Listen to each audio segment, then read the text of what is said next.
ഫാഷനൈസ് ചെയ്ത് 72 ഡിഗ്രിയിൽ ഇങ്ങനെ ചൂടാക്കും 15 സെക്കൻഡ് ആ 72 ഡിഗ്രിയിലേക്ക് പിന്നെ 4 ഡിഗ്രിയിലേക്ക് തണുക്കും. അപ്പോൾ 70 ഡിഗ്രി സെൽഷ്യസിൽ ഹീറ്റ് ചെയ്തിട്ട് 15 സെക്കൻഡ്സ് ആണ് 4 ഡിഗ്രി സെൽഷ്യസിലേക്ക് കൂടി. അതാണ് ഫാഷനൈസേഷൻ പറയുന്നത്. ഇവിടെ നമ്മൾ അവിടെയാണ് ഒഴിച്ചു കൊടുക്കുന്നത്, ടാങ്കിലാണ് നിങ്ങൾക്ക് ഒഴിച്ചു കൊടുക്കുന്നത്.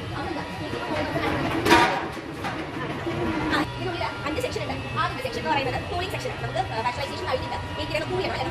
കടയിൽ പോയ പാല് റെഫ്രിജറേറ്റർ ടെമ്പറേച്ചറിലല്ലേ സ്റ്റോർ ചെയ്യുന്നത്, വീട്ടിലല്ലേ വെക്കുന്നത്. ആ ഒരു ടെമ്പറേച്ചറിലേക്ക് വീട്ടിലെ കൂടി. അപ്പോൾ അതിനുള്ള സെക്ഷനാണ് ആദ്യത്തെ സെക്ഷൻ. 2, 3, 4 എന്ന് പറയുന്നത് നമുക്ക് വരുന്ന നേരെ പകുതി കൊടുത്തി രണ്ടാമത്തെ സെക്ഷനിലേക്ക്. അപ്പോൾ അവിടെ വരുന്ന രണ്ടാമത്തെ സെക്ഷനിലാണ്. അവിടുന്ന്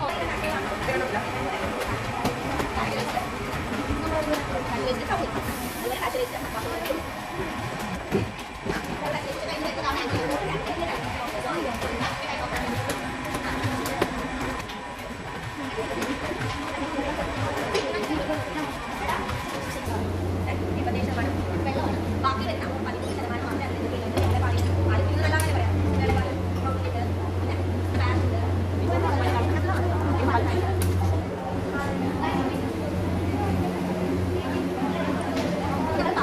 മാത്രമേ പേടേക്കാൻ വേണ്ടിയിട്ട് കുറേ സമയം സാധാ പാലാണ് കൊല്ലി വരും. കുറച്ച് കഴിയുമ്പോൾ ഒരു നമ്മുടെ ഈ പേടയുടെ അതിലേക്ക് പഞ്ചസാരയും